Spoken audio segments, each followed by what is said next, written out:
They didn't say we're locking you in. They said you'll be safe here. That's the thing about betrayal. It never wears the right name.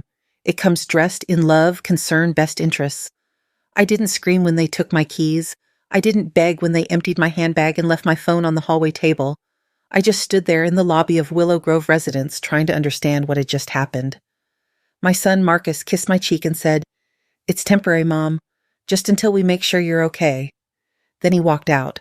I waited 10 minutes, 15, 25.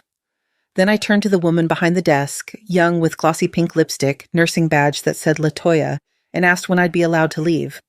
She looked puzzled. "You're checked in, Mrs. Harper. You're a full resident." "I didn't sign anything," I said, even though my voice was trembling. LaToya gave me a patient smile. "Your son did. He has power of attorney." I didn't cry. Not then. They brought me to room 213. I remember because the door was chipped and the handle stuck. The bed was made too tightly, the kind of tight that hospitals favor. The closet was half empty, my clothes, but not all of them. A single framed picture of my late husband sat on the windowsill. A detail to make it feel like home. Except this wasn't home. Home was 284 Oakwood Drive, the soft blue bungalow with the creaky porch swing and the azaleas I've trimmed every summer since 1984. Home was my kitchen chair, second from the end, with the worn cushion. Home was the house I'd bought with Jerome, paid off with grocery store budgets and broken wrists from waitressing through my 50s. Home was gone just like that. That night I didn't sleep. Every 30 minutes someone shuffled past my door. I didn't know their names. I didn't want to. I wasn't staying. This was a mistake, a misunderstanding. The next morning I asked the nurse when I could speak to someone in charge. She said, "The administrator's only in on Wednesdays." It was Monday. I said, "I'd like to call my son." She looked at her chart and said, "No phone privileges listed under your care plan." My care plan? I wanted to laugh or scream, but I just sat on the edge of the bed and folded my hands. When you've raised a man who can smile while putting his own mother in a nursing home, you learn real quick that noise won't get you anywhere. 3 days passed. No calls, no visits. LaToya brought me a green cardigan from my old house. Said Marcus had cleared out the closet and sent over what he didn't want to throw out. Throw out. I opened the bag. One dress, a scarf, and my winter coat. The one with the pocket that never zipped. That coat was older than his marriage. "You're lucky," one of the women said to me in the dining room. Her name was Mabel. She was 90 and half blind. "At least your family visited. Mine left me here 5 years ago and moved to Florida." I didn't feel lucky. I felt invisible. They served mushy peas and chicken that tasted like cardboard. I didn't complain. Mabel said if you complained, they wrote you up for mood disturbance and made you see the therapist who smelled like cough drops and sadness. I didn't want therapy. I wanted my name back, my keys, my kitchen window with the chipped bird feeder. When I asked again about the phone, LaToya said, "You can use the staff one in emergencies." So I did. I dialed my son straight to voicemail. Then I dialed my old neighbor, Carla. She didn't answer either. I wasn't even sure she still lived next door. I left a message anyway. That night, I took the winter coat and hung it on the back of the chair. The pocket sagged a little. I slipped my hand inside absently, like I'd done 1,000 times at the grocery store, feeling for receipts or old wrappers. But this time, I felt paper, thick, glossy, folded once. I pulled it out, a lottery ticket. I stared at it like it had come from someone else's life. Mega Millions. The numbers were filled in. Black ink. The purchase date 1 week ago. The same day Marcus brought me here. I turned it over. No scribbles, no barcode scratches. Still intact. For a long moment, I just stared at it. Then I smiled for the first time since walking into this place. Because in that moment, I wasn't a helpless old woman. I was someone holding a secret. And maybe, just maybe, that secret would change everything. You don't really notice how loud a place is until you're no longer welcome to silence. Nursing homes aren't quiet. They're just filled with sounds that nobody responds to. Coughs behind thin doors, television static, slow footsteps, someone calling out a name that never comes. I kept the ticket in my coat pocket for 3 days. Didn't tell a soul, not even Mabel.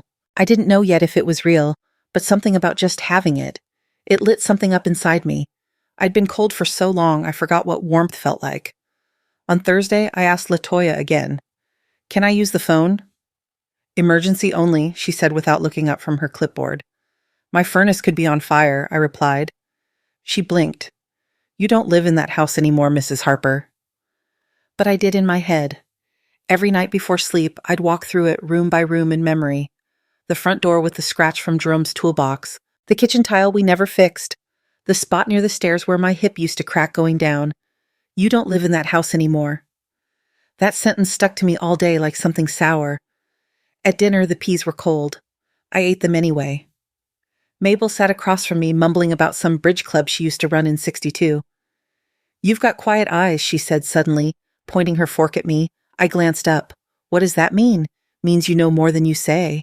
I didn't answer. She was right. I waited until the night nurse came on duty, a younger one barely out of high school, always tapping at her phone. She liked me because I didn't call out at night or ask for pills. When she passed by my room at 10:45, I stood in the hallway, arms folded like I'd been waiting hours. Sorry to bother, I said. I think I left my hearing aid battery in my old coat, the big gray one. Might be in the laundry. Could I? She waved me toward the front desk. Sure, just be quick. Don't let the alarm go off when you open the door. No security cameras, no locked, just an old phone with a scratchy dial tone. I looked up the numbers manually. First, the lottery website. The winning draw had already been posted. I checked the date. Saturday. My ticket matched all 6 numbers. I blinked hard as if I'd read it wrong. I did it again. Matched $62 million jackpot unclaimed. I didn't smile. Not right away. I just stood there holding the phone while the night nurse scrolled through her text a few feet away, completely unaware that 10 in of paper in my coat pocket had just changed the entire balance of the world. I walked back to my room slowly, like I was carrying something fragile. And I was. I barely slept. My mind was turning so fast it felt like it might come loose. What could I do with that kind of money?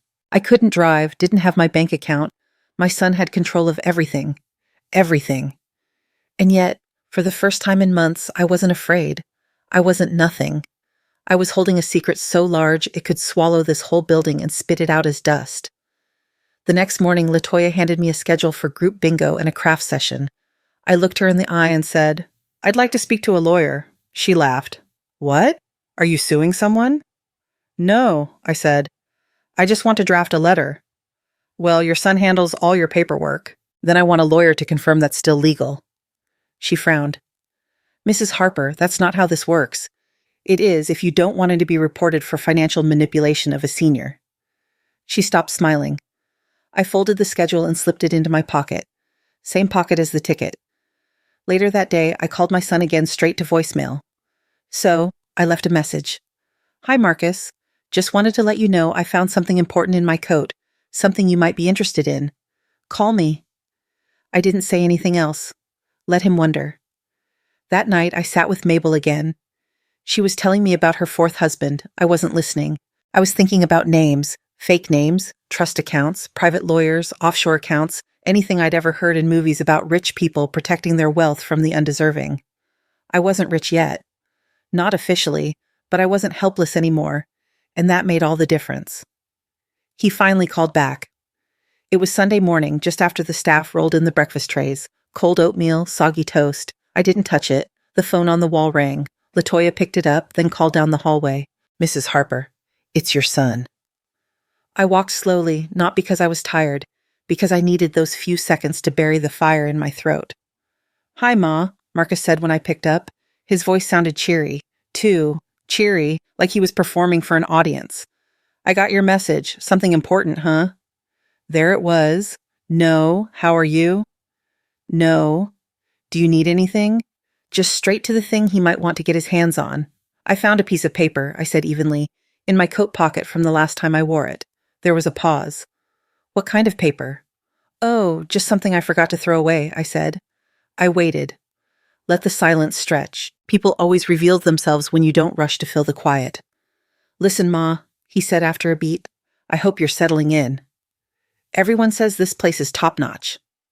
I glanced around the hallway. An old woman was arguing with the vending machine because it wouldn't take her dollar. Another was asleep with her chin on her chest, forgotten by everyone. Yes, I replied. Very top-notch. He hesitated again. I know this wasn't easy, but you have to admit it's safer. The house had stairs. You were forgetting appointments. I forgot one appointment, Marcus. Well, it scared Kendra. She said you didn't recognize her voice. I nearly laughed as if forgetting your daughter-in-law's voice is a symptom of anything other than exhaustion. She was yelling, I said. That's why I didn't answer, and frankly, I was tired of being spoken to like a child. He sighed. I don't want to argue, Ma. I just wanted to check in. And about that paper you mentioned, I threw it away. I lied. Didn't seem that important. A beat, silence, then a shift in his voice. The kind people use when they think they're cleverer than you. Well, good. I was worried it might be something you didn't understand. You know, official. I smiled. Not because he was right, because he had no idea how wrong he was. After we hung up, I walked back to my room, closed the door, and locked it. One of the only ones on the floor that still had a bolt. I pulled out the ticket and laid it flat on the desk. I stared at it long, like it might start glowing. $62 million. Still unclaimed. Still mine. I made a list. Things. I'd need a lawyer, proof of identity, a bank account outside of Marcus's reach, a new will, and most of all, time. Time to move slowly, quietly, like someone planning an escape. That afternoon, I skipped bingo. LaToya gave me a look. You okay? Just tired, I replied. In truth, I was never more awake. In the common room, someone had left a newspaper. I flipped through it. In the back pages, tiny ads, lawyers, accountants, document specialists. I tore out one. Consultations for elderly estate planning. Discretion guaranteed. I memorized the number. The next day, I waited until the front desk was distracted, then borrowed the staff phone again. Called from the stairwell. I'm calling for a relative, I said. She's in a care home, has some financial concerns, power of attorney issues. The woman on the line paused. We deal with that a lot. I'd like to set up a meeting. Name, Elaine Matthews. I gave a fake one. I didn't want anything traceable to Evelyn Harper yet. Can we do it here? She said they could send someone, an associate. Quiet, discreet. Thursday afternoon, 2:30 p.m. I hung up and pressed the phone to my chest for a second. It was real. I had a meeting, a start. That night, I sat in the dark and stared out the window. The moon was high. I wondered if Marcus had finished moving things out of my house, if he'd sold my old books, the glass teapot Jerome gave me for our 10th anniversary, if Kendra had thrown out my sewing box, if they'd found the photo albums in the bottom drawer of my dresser. They weren't just moving me out of the house. They were erasing me. But not anymore. Because somewhere inside a sealed envelope in my drawer was a winning ticket they didn't know existed, and I had no intention of sharing it with people who treated me like luggage to be stored. No, this time the plan was mine. The plan was. They say old people shouldn't have secrets, but that's exactly why we're so good at keeping them. Thursday came slow. I spent the whole morning pretending to read, hands trembling a little under the blanket. At lunch, Mabel asked why I kept looking at the clock. Hot date, she joked. In a manner of speaking, I said. At 2:15, I went to the front lobby, pretending I was waiting for a delivery. The staff didn't ask questions. By now, they assumed I was mostly harmless. At 2:29, a dark green sedan pulled up. A man stepped out. Mid-40s, neat gray suit, leather briefcase. He didn't look like a salesman. He looked like someone used to telling people they were about to get sued. He walked in and glanced around. Ella Matthews? He asked. I stood. That's me? He didn't blink. Smart man. We went to the back garden, a little concrete square with fake plants and rusty benches, the kind of place designed to look like fresh air on a budget. He opened his briefcase and pulled out a pad. I'm Darius Jenkins, he said. Estate planning, confidential consultations. You said you had a situation involving power of attorney. I nodded. It was signed under pressure. My son controls everything. My house, my bank accounts, even my mail. Do you know what he's done with your assets? I have some ideas. He scribbled something. We can contest the power of attorney. It'll take time. What else? I paused. This was the moment. I reached into my coat pocket and pulled out the envelope. I found this last week, I said, and slid it toward him. He opened it, looked at the numbers, checked the date, then he looked up. Have you verified this? Yes. Saturday's draw. All 6 numbers. $62 million. He didn't blink, didn't whistle, just nodded slowly. Does anyone else know? No. Do you want them to? No. Then we need to move quickly. He outlined a plan. Trust accounts, blind transfers, a controlled claiming process using a law office as an intermediary. Most importantly, protection from family interference. I've done this before, he said. Elder clients with sudden wealth, it's more common than you think. He handed me a new envelope with forms inside. You'll need a secure mailing address for some of this. I don't have one, he thought for a moment. We can arrange a lockbox downtown. I'll send the documents there. You'll need to sign in person. I don't have a car. I'll send one, but not to the home. We'll say it's for a medical appointment. I sat back. The air felt lighter. For the first time in weeks, I wasn't just surviving. I was building something. Do you want to give any of it to your family? He asked, not unkindly. I shook my head. They left me here without a conversation, just took my life and wrapped it up like leftovers. I don't owe them anything. Then you'll need a new will too. I want most of it in a trust for someone I do love. I said my granddaughter. Name? Aaliyah Harper. She's 21 in college. Never asked me for a dime, never treated me like I was a coat to hang up. He nodded. We'll make it ironclad. She'll be protected. He stood, gathering his papers. I'll be in touch in 72 hours. In the meantime, don't tell anyone, and don't try to claim the ticket on your own. Too risky. I'm old, not stupid. He smiled for the first time. That's what I figured. When he left, I stayed on the bench another 10 minutes. I needed the wind, even if it smelled like bleach and asphalt. That night, I wrote in my notebook, the one they don't check.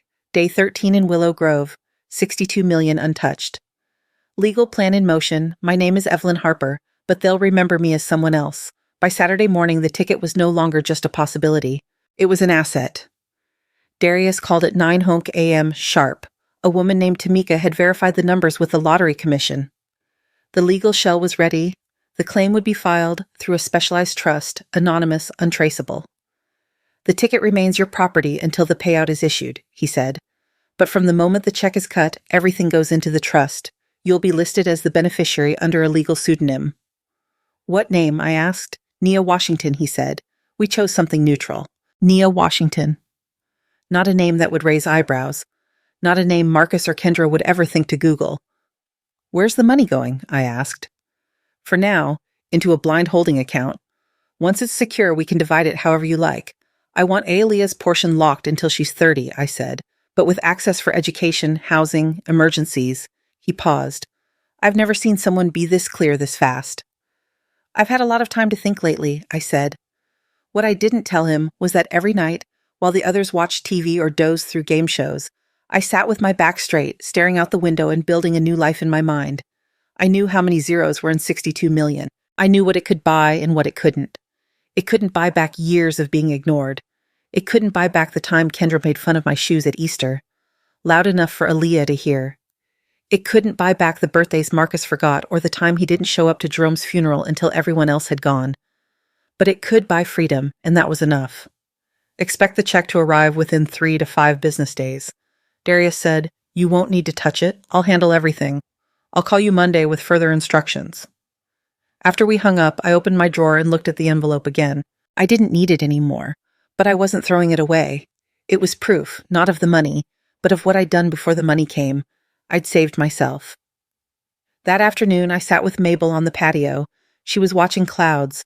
Her eyesight was too poor to see them properly, but she still liked to name their shapes. Look at that one, she said, pointing vaguely north. Looks like a lamb or a broken chair. You're not far off, Bull, I said. Looks like both. She turned to me, suddenly serious. You're leaving, aren't you? I didn't answer. I can feel it, she said. People like you don't stay in cages. I looked at her, Mabel, who had been stuck in Willow Grove for 5 years. Mabel, who gave away her savings to 3 stepchildren, who now sent her birthday cards with no return address. I reached over and squeezed her hand. If I go, I said, I'll send you something real. Like what? Like a lawyer with a pen?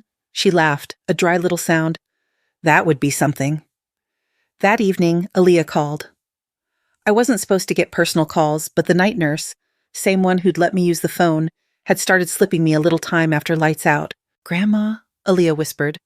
Dad says he might sell your car. I nearly dropped the receiver. He what? He said it's sitting in the driveway collecting dust, that it doesn't make sense to keep paying insurance. That's my car, I said. I know, that's why I'm calling. I didn't want you to find out after. My heart tightened. It was an old sedan, nothing special. But Jerome had picked it out for me, said it matched my hands. whatever that meant. I'll take care of it, I told her. Don't worry, I just miss you, she said. It feels weird not hearing your voice every day. I miss you too. There was a pause. You sound different. Do I? Stronger, she said. I smiled. I'm getting my legs back under me. After we hung up, I wrote another line in my notebook. Car being sold without consent. One more brick in the wall. Then I tucked the notebook under my pillow and went to sleep. I dreamed of oceans and silence and the keys to my own front door. Let them think I'm powerless. That was the first rule I gave myself after I found out I'd won. Never let them see me as anything but the harmless old woman they think they locked away. Let them underestimate me. Let them forget I ever had a name of my own, because while they were out there redecorating my life, I was building something much quieter and infinitely more dangerous. It's not hard to become invisible in a place like Willow Grove. You just have to stop reacting. Don't complain when they forget to bring your mail. Don't flinch when someone takes your seat in the dining hall. Don't raise your voice when LaToya gives your lunch tray to the wrong person. Again, just smile. Be agreeable. They stop looking at you. After a while, you become part of the furniture, a coat rack with good posture, and from there, you can see everything. I learned more in 3 days of silence than I ever had in 62 years of conversation. Who steals from the supply closet? Who drinks in the laundry room? Who's sleeping with the night janitor? Who forgets to give out meds and lies about it on the chart? But I didn't write any of it down. No point. I wasn't planning to stay long enough to blow whistles. I just needed cover. Time to wait for Darius's call. Time to let the trust fill. Time to secure the next phase. In the meantime, I studied my enemies. LaToya, the day nurse, had a voice like a knife and a fondness for calling older women sweetie when she was irritated. I caught her snapping at a man named Clyde for ringing his call bell too many times. You don't need help, you need attention, she said. Clyde hadn't spoken to anyone since, just stared at the wall. The administrator, Mr. Patterson, had a smile full of teeth, but eyes that didn't match. Every Tuesday, he brought around a clipboard asking residents to sign quality surveys that nobody read. I asked him once what happened to the old library room. Budget cuts, he said. 2 weeks later, I saw his name on the list of donors for the new tennis court they were building for the staff. The game here wasn't healing, it was containment. And I was done being contained. That Friday, Marcus finally showed up. I saw his car, my old Camry, in the lot. He'd replaced the bumper sticker that used to say, "Support local libraries," with something that read, "I'm not arguing. I'm just explaining why I'm right." Fitting. He walked in with that same sideways smile he always used when he wanted something. "Hey, Ma," he said like we'd spoken yesterday. "You look good." I didn't respond. "I was in the neighborhood, Visa," he added. "Thought I'd drop off some things. You're still wearing that coat, huh?" "It's warm, you know. I think Kendra boxed up a bunch of your winter stuff. Want me to bring it next time?" I shook my head. He glanced around. "You getting used to it here?" "I'm adjusting." "That's good. That's real good." He scratched the back of his neck, nervous tick. "You know," he said slowly, "I've been thinking. Once the estate stuff clears up, maybe we could get that house listed. Prices are high right now. Could be smart." "My house?" "Well," he shrugged. "It's not like you're using it. I built that house with your father." "Sure, but come on, Ma. It's just sitting there in the taxes. I paid those taxes for 40 years. There was a pause. His face shifted. I saw the real Marcus flicker through, the one who hated being challenged. "I'm just trying to be practical," he said. I stood. "Thank you for visiting," I said, "but I'm tired now." "Wait, Ma, don't be like that. I said I'm tired." He stood awkwardly for a second, then leaned in for a hug. I didn't return. As he turned to leave, I said, "Oh, one more thing." He stopped. I found something in my coat pocket. I watched the color drain from his face. "You did?" I nodded. A reminder. He tried to smile. That's nice." "It is," I said. "Very nice." And then I walked away. Not because I was done, but because he had no idea that I was only getting started. The lawyer came during visiting hours. Nobody noticed. That's the brilliance of bureaucracy. You hide anything behind a clipboard and a polite nod, and people will hold the door for you without asking a single question. Darius wore a navy blazer this time, less formal, more forgettable. No briefcase, just a folder tucked under one arm. He signed in as Pastor William Sharp. The receptionist even offered him a cup of coffee. Bless her heart. I was waiting in the TV room, pretending to watch an old rerun of Murder, She Wrote. LaToya barely glanced up as I left. This will just be a few minutes, I said, loud enough for the chart to catch. We met in the family lounge, just a spare room with a dusty love seat and fake ferns. I locked the door behind us. Everything's ready, Darius said without preamble. The check's been issued. Funds are secure. I let out a breath I hadn't realized I was holding.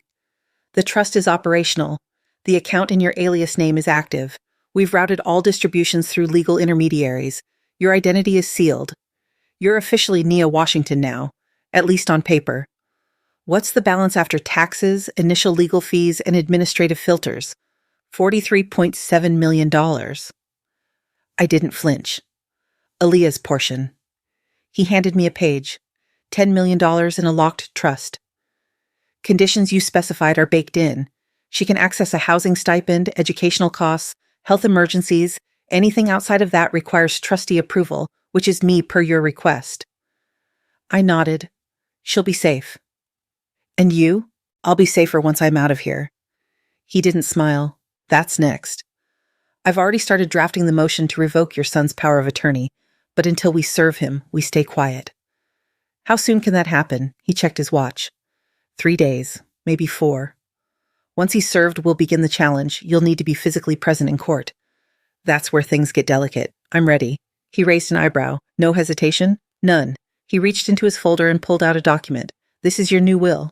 Updated, signed by you, witnessed, and notarized by my office. It invalidates any previous documents, including the one your son pressured you into signing 2 years ago. I took the paper, my name, the real one, printed in bold at the top. I read the first few lines out loud. I, Evelyn Marie Harper, being of sound mind and memory, hereby revoke all previous wills and codicils. I stopped. It was enough. Anything else? I asked. He hesitated. Just one thing. I had my office do a little background check on Marcus and Kendra. I didn't ask him to, but I wasn't surprised either. They've already listed your house with a private agent, unofficially, testing the waters, as they say. Photos were taken last week. Kendra posed as your representative. The listing is set to go live Monday. My stomach turned, not from anger, but from a quiet confirmation. I wasn't crazy. I hadn't misunderstood. They were actively erasing me. They won't get a cent. I said they won't. Darius agreed. Because by Monday, the court will have an injunction ready. They won't be able to touch your property or your name. I folded the papers and slipped them into my knitting bag. When we stood, he paused. You know, he said, most of my clients in this situation are too afraid to act. They just want their money and a place to hide. You're different. I'm not looking for revenge, I said quietly. I'm looking for clarity. He nodded. And after that, I disappear. We shook hands and he left through the garden exit. 10 minutes later, LaToya passed me in the hallway. You're chipper today, she said. Had a nice visit, I replied. She didn't ask with whom. They never do. That night, I wrote in my notebook, funds secured, new will signed, power of attorney to be revoked. I am no longer under anyone's hand. Then I tucked the notebook away, turned off the light, and lay in bed in complete silence. For the first time in years, the quiet didn't feel like loneliness. It felt like control. They put Beatrice in room 107 because she didn't complain when the heating failed. The others had been transferred to warmer rooms, but Beatrice, who could quote entire pages of poetry from memory, simply said, "My breath fogs up the glass. That's enough warmth for me." She was 84, sharp as a razor and dry as salt, a former librarian with a spine straighter than most of the staff. When she spoke, she did it like books had taught her, clearly without wasted words. I liked her immediately. She'd been at Willow Grove longer than most, 4 years, maybe 5. She didn't attend group sessions, didn't do crafts, never signed up for karaoke, even when LaToya begged. They never asked themselves why the old stopped singing. She told me once, they just keep handing out microphones. We started having tea together in the rec room. She brought her own bags. The ones they serve here taste like boiled socks, she said. I didn't argue. I told her my real name on the second afternoon we sat together. Everyone here calls me Evelyn, I said. But outside this place, my name is Nia Washington. She blinked once, then fascinating. I told her about the lawyer, the trust, the ticket. I didn't know why. I'd kept the secret from everyone else, even Aaliyah, but something about Beatrice made me believe she'd carry the weight of it with me, not for me. When I finished, she didn't ask for details. Instead, she poured more tea. How does it feel? She asked. Like I'm holding a loaded weapon in a room full of people who think I'm harmless. She smiled. Good. Stay that way. From then on, we met every afternoon at 3. I'd bring the crossword. She'd bring her tea.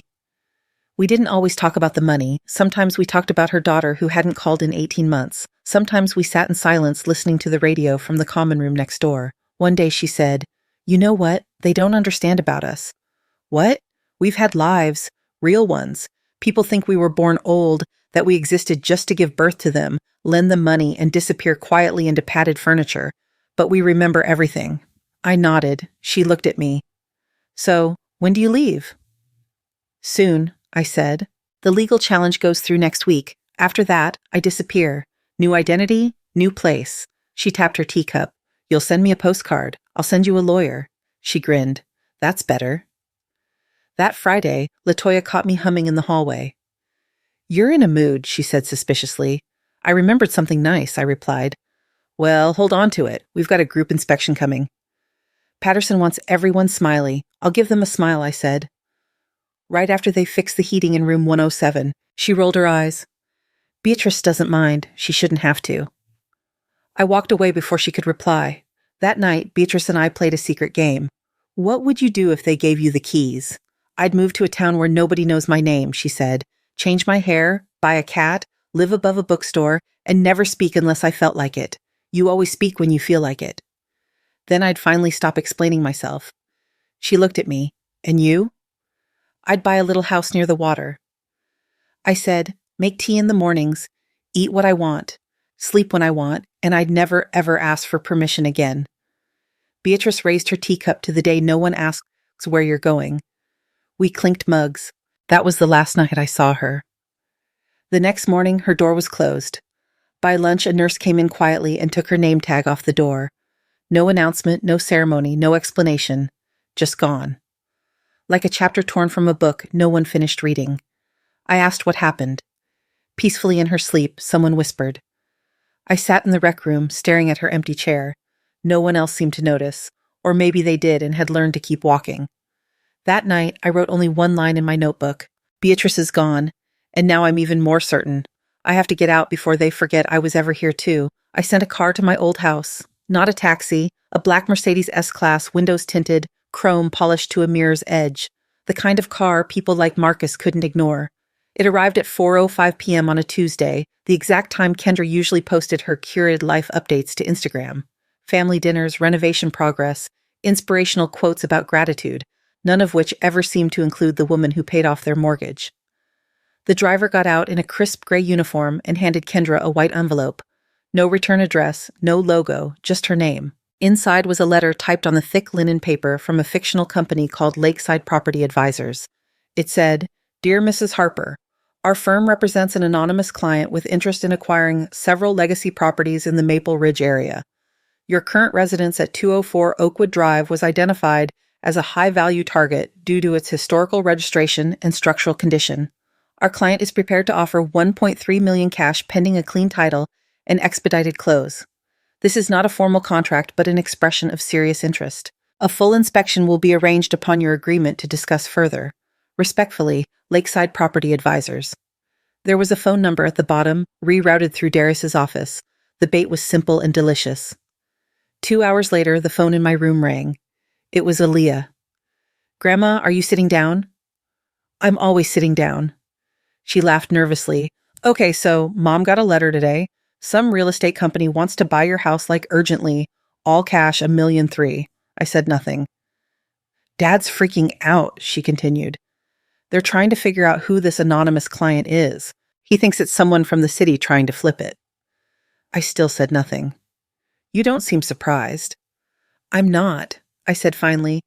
People value things differently when they think they can profit. There was a pause. I heard her draw a breath. Did you do this? I smiled. Let's just say some people need a reminder that not everything is theirs just because they're standing on it. That night, Marcus called. He left a message. I played it 3 times. Hey, Ma, I know we've had our differences lately, and I think it'd be good to talk. Maybe clear the air. I know you're probably upset about the house stuff, but maybe we can figure something out. Call me. Okay. He sounded uncertain, hesitant. Good. For the first time since Jerome died, my son was learning what it felt like to be on the outside of something important. I didn't call back. Instead, I asked the nurse to help me print out a letter. "Do you have a printer?" I asked sweetly. "Sure," she said. "What do you need?" "Just a quick personal document." For a birthday, she didn't question it. I typed slowly, deliberately. "To whom it may concern, I, Evelyn Harper, am of sound mind and not under duress. I have not authorized the sale of 204 Oakwood Drive to any party. Any representations made by third parties acting on my behalf are false and subject to legal dispute. All inquiries regarding this property must be directed to my legal representative signed." I folded it, placed it in an envelope, addressed it to the fictional Lakeside Property Advisors. Then I slipped it into my drawer where I kept the real documents, the ones that mattered. This one was just theater, but sometimes theater is the only way to make the audience finally pay attention. The next morning, Aaliyah called again. "Dad's losing his mind," she whispered. "He keeps saying something doesn't add up." I didn't respond. "Grandma?" "Yes, dear. Are you angry?" I thought for a moment. "No," I said. "I'm awake." They came crawling. It was a Friday afternoon, just after lunch, when LaToya appeared at my door with a smile she couldn't quite keep straight. "You've got visitors," she said, with that tone people use when they're pretending to be happy for you. Marcus and Kendra stood in the hallway like royalty, forced to walk through the servants' wing. Marcus had a blazer on, one he never wore unless something needed presenting. Kendra wore heels and a smile so wide I knew she'd practiced it in the car. "Mom," he said, stepping forward like we'd spoken yesterday. "Look at you. You look great." "Do I?" "Of course you do," Kendra chimed in. "So elegant. I love that scarf." It wasn't a scarf. It was the top of an old sweater I'd cut to hide a bleach stain. But sure, let her perform. They sat across from me in the visitors' lounge. Someone had set out those stale butter cookies no one ever eats. Marcus crossed his legs, cleared his throat. "I just want to start by saying, we've been thinking about you a lot." I nodded. "We realize we maybe moved too fast, with the house and the transition here." Transition as if being locked in a nursing home was the natural next phase after buying 2 cans of soup in the wrong aisle. Kendra leaned in. "We just want what's best for you. You've made that very clear," I said. They exchanged glances. Marcus tried again. "Look about that letter, the one about the house. You didn't mention anything about wanting to sell." "Because I don't, right?" he said quickly. "That's fine, totally fine. We're just trying to understand who might have." "I didn't ask for it," I said. But I wasn't surprised. Kendra shifted in her seat. "Still, it's not a great time to keep it empty. The market's unpredictable and I'm not dead," I said. They both froze. Kendra tried to laugh. "Oh gosh, of course not. I'm not dead," I repeated, "and this is still my life." There was a long silence. Marcus finally said, "No one's saying otherwise." "But you acted otherwise when you emptied my closets, when you cut off my bank access, when you signed my name to things I never read, when you sold the piano, that last part landed. I saw it." He hadn't expected me to know about the piano. I leaned forward, voice steady. "You thought I'd go quietly. You thought I'd be grateful. You thought a tidy room and a bowl of soft peas was all I needed." Marcus opened his mouth, closed it again. Kendra smoothed her dress. "We didn't mean to hurt you." "Of course not," I said. "You were too busy helping yourselves." She flinched. Marcus stood. "Okay, Mom, we don't have to do this right now. We just came to say hi, to check on you. Maybe bring some things from the house if you want." "Bring the car," I said. He blinked. "My car?" "The one you said you were thinking of selling." "Bring it back." It's in use. We needed it. It's registered to me." He tried to smile. "Technically, yes. Then technically, it's theft." Kendra stood too. Maybe this was a mistake. I looked up at her. Not on my part. They left 10 minutes later, rattled but trying not to show it. LaToya watched them walk past the front desk, all polite nods and tight smiles. Then she turned to me. "Family visits always so cheerful." "Only when they're trying to hide something," I said. That evening, I sat by the window and watched the wind move through the trees like it had something urgent to say. I didn't move, didn't smile, didn't feel victorious, just ready. One more thread had been pulled. The unraveling had begun. He came alone the next time. No Kendra, no pretense, just Marcus holding a paper bag with something warm inside and a look on his face, like he was walking into a courtroom, not a care facility. "Brought you your favorite," he said, lifting the bag. "Liver and onions from that diner you like." I let him place it on the table, didn't touch it. He sat across from me again, this time no blazer. Just that green pullover he used to wear in college, the one that made his eyes look softer than they really were. "I've been thinking about what you said," he began. I said nothing. "You're right about a lot of things. About the house, the way we handled things." I raised an eyebrow. "Handled?" He nodded slowly. "We didn't mean to shut you out. We just panicked, I guess. After the doctor said there were memory issues and that thing with the stove. I didn't forget the stove. I said the knob was broken and the memory issues were fatigue from grief." He looked down. "We made decisions we thought were smart." "No, I said you made decisions that were convenient for you." He swallowed. "I guess that's fair." We sat in silence for a long moment. He shifted in his seat, hands clasped between his knees like a schoolboy waiting to be punished. "Mom," he said, "what did you mean when you said you found something in your coat?" Ah, there it was. I waited. Let the question float in the air like a feather he hoped would land softly. "I mean exactly what I said," I replied. "You found something important." I met his eyes for once. I didn't blink. I found a reminder that what's mine is still mine, that I haven't disappeared, that I still have a name and choices and teeth. He gave a nervous laugh. "Teeth?" "Metaphorical," I said. He nodded. "Okay." There was something in his face. Not guilt, not quite. Something closer to confusion, as if the script he'd written for me was no longer working, and he didn't know how to improvise. "Do you need anything?" he asked. "Money, clothes?" "I know." We packed fast. "I don't need a thing," I said. "Everything I need is already in motion." That one hit him. I saw it. A flicker of something behind the eyes. Fear, maybe, or suspicion. He cleared his throat. "You've always been strong, Mom, but if you ever need help, I'm still—" "You're not," I said quietly. "Not anymore." He looked away, then as if remembering something rehearsed, added, "Kendra wants to apologize too. She didn't mean to be forceful. She meant to win," I said. "She just didn't expect me to get back up." Marcus stood. The bag of liver and onions still sat on the table between us, cooling. "I'll leave that here," he said. "Give it to Mabel," I replied. "She still eats like she believes in miracles." He hesitated. "Are we okay?" I tilted my head slightly, thought about that word. "Okay. It's what people say when they want to skip the consequences." "No," I said. "But we're honest now. That's a start." He nodded. Didn't argue. Just walked to the door, pausing with his hand on the frame. "You've changed." "No," I said. "You just never looked closely." Then he left. That night, I didn't write in the notebook. I didn't need to. Some truths are loud enough to echo without being recorded. They cleared out Beatrice's room in under an hour. No ceremony, no staff gathering, just 2 aides, a rolling bin, and a checklist. The curtain stayed open the whole time. The sun hit the bed where she'd died 2 nights before. By lunch, the room had a new name on the door. By dinner, a new woman had moved in. Her family brought a plant and a box of sugar-free cookies, and that was that. The next morning, I asked if they'd kept any of Beatrice's things. The nurse shrugged. No next of kin, just a daughter somewhere in Tampa. Didn't return our call. No memorial, no mention. I waited until after dark and walked down the hall. Her door was open. New shoes under the bed, new photo frame on the dresser, a man in military uniform smiling beside a woman I didn't recognize. The teacups were gone, the crossword dictionary, the old scarf she wore even when it was warm, erased. I went back to my room and locked the door, sat on the bed, let the quiet come, and for the first time in weeks, I let myself grieve. Not just for Beatrice, though her absence felt like a sudden gust in a room you thought was sealed, but for all of it. For the friends long buried. For Jerome. For the version of me who used to walk into grocery stores and not be followed by someone's hand on my elbow.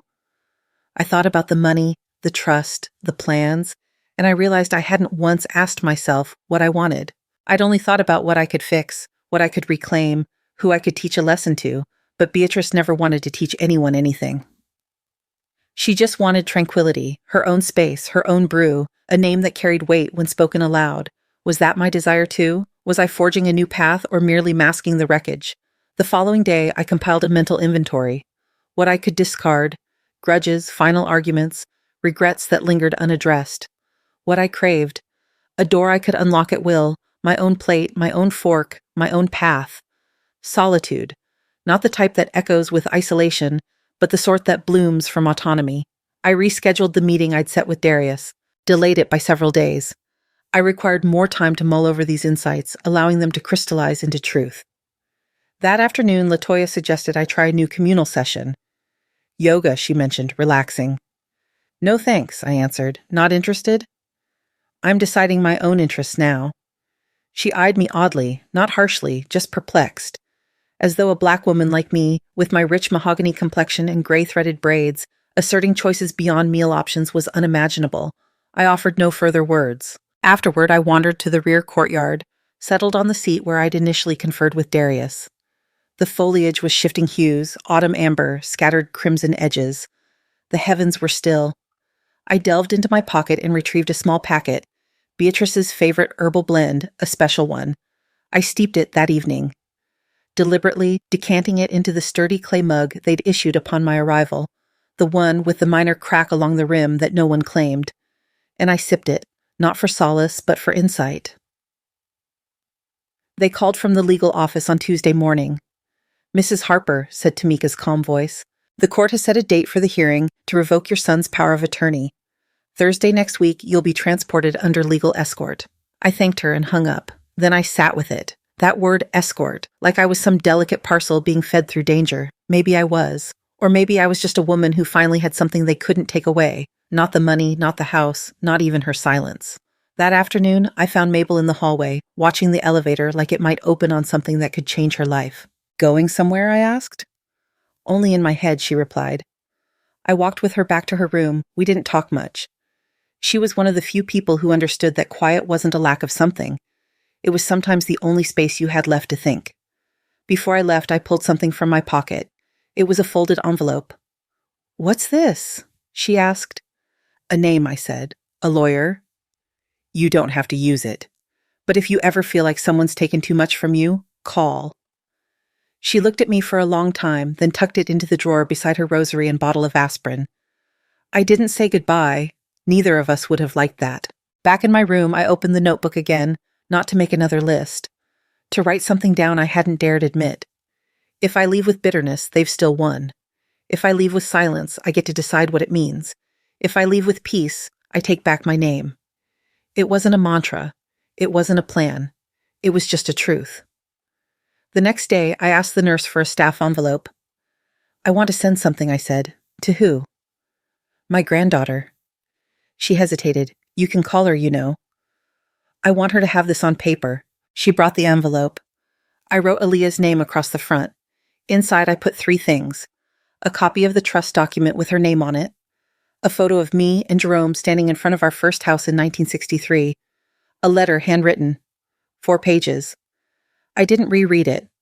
Some words don't need editing when they come from the core. I sealed it and gave it to the nurse. Mail it today, I said.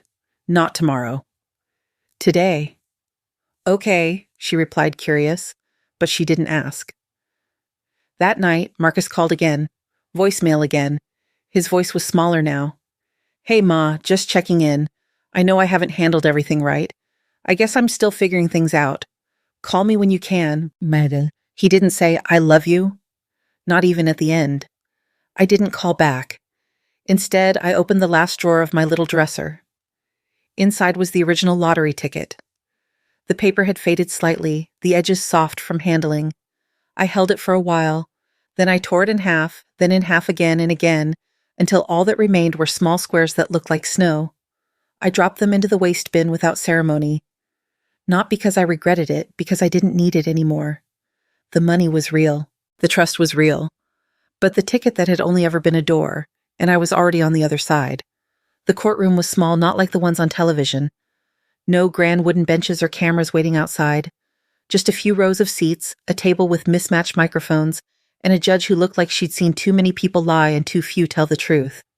I sat in the front beside Darius. My hands were steady, my coat was clean, my shoes were the ones Aaliyah gave me for Christmas 3 years ago. I'd kept them in a shoebox marked for better days. This counted. Marcus sat across the aisle, lips pressed together like he wanted to say something, but couldn't find the right tone. Good. Let him search.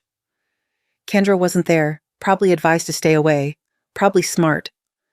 Darius leaned toward me. Stay quiet unless they address you. You don't need to defend anything. That's my job. I nodded. The hearing wasn't long. 36 minutes all told. Darius presented the documents, the timeline, the medical statements, the financial activity on the joint accounts, the missing authorization letters, the furniture sold without consent, the home listing without signature. Mrs. Harper, the judge asked me finally, do you feel you were placed in care against your will? Yes, I said. I wasn't asked. I was told. And the power of attorney. Did you fully understand what you were signing? No, I said, because I signed nothing. The papers were processed without my knowledge. Marcus shifted, opened his mouth. His lawyer placed a hand on his arm. The judge continued, and do you feel you are mentally and physically capable of managing your own affairs? I do. Do you have evidence of support for that claim? Darius passed over the file. Inside a signed statement from a state-licensed psychologist, full cognitive assessment, no signs of dementia, no signs of diminished capacity. The judge flipped through it slowly. Then she looked at Marcus. Your client claims he acted in good faith, she said, but financial good faith includes transparency, which was clearly absent. Marcus said nothing. She turned back to me. Mrs. Harper, are you requesting full revocation of the existing power of attorney? Yes. And replacement? No. There was a pause. You don't wish to assign it to another family member? A third party? I wish to hold it myself, I said. A pause. Then she nodded. Request granted. Just like that. Gavel. Stamped order. A paper slid down the bench toward Darius. It was done. I didn't cry, didn't sigh, just sat still while the weight shifted. Outside, Marcus followed me down the courthouse steps. Ma, wait. I stopped, turned. He looked thinner in daylight, less sure, less correct. I didn't mean to hurt you, but you did. I thought I was doing the right thing. No, I said.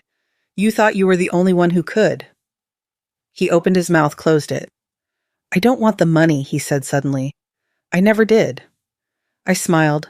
That's good, I said. Because now you'll never touch it. He blinked. I stepped closer. Just enough. You treated me like a phase to be managed, a thing to box up. But I raised you. I paid for your braces. I stood outside your school concerts. Even when your father couldn't leave work, I taught you how to tie your shoes and how to sign your name. I paused. And now I'm teaching you how to lose. Then I walked away. I didn't look back. Not once. If you've ever been silenced, ignored, or tucked away like a folded coat, read this to the end, and when you're done, say something, even if it's just to yourself. I left Willow Grove on a Tuesday morning. No one noticed. Darius had arranged everything. A nurse signed the transfer papers. Temporary leave for independent reassessment of living needs. No questions, no fuss. I packed 2 bags, one with clothes, one with papers. The staff gave me a generic hug. LaToya said, "Don't forget us." I said, "I won't." It wasn't a lie. I just wouldn't remember them the way they expected. The car was waiting outside, black, quiet, no logos. I didn't say goodbye to Mabel. I'd already left something under her pillow, a note unsigned with the lawyer's number and a line from Beatrice. To the day, no one asks where you're going. The drive was long. I didn't speak. The driver didn't ask. I watched the trees change, the roads widen, the landscape shift from strip malls to quiet hills and low water. We pulled into a narrow street with no signs. At the end, a small white cottage with blue shutters. Mine. I walked through the front door and took off my shoes. The floor was cool, clean. It smelled like new wood and sea salt. On the counter was a teapot already waiting. Darius had thought of everything. In the living room, 1 chair, 1 lamp, 1 window. It faced the water. No television, just silence. The kind you choose. That evening I made tea, wrote the first line in a new notebook. I was never small, just made to feel that way. I didn't write anything else. I didn't need to. That night, I slept without a lock on the door, without someone checking if I'd taken my pills, without Marcus's name on my bank account, without Kendra's voice in my ears. I slept. And in the morning, I woke up when I wanted, made toast with too much butter, sat in the sun, opened the window, and remembered the sound of my own breath. If this story made you feel something, share it. Leave a comment. Send it to someone who still thinks they have no voice, because someone out there needs to hear what I've finally said. You are not a burden. You are not finished. And no one gets to lock you away and call it love.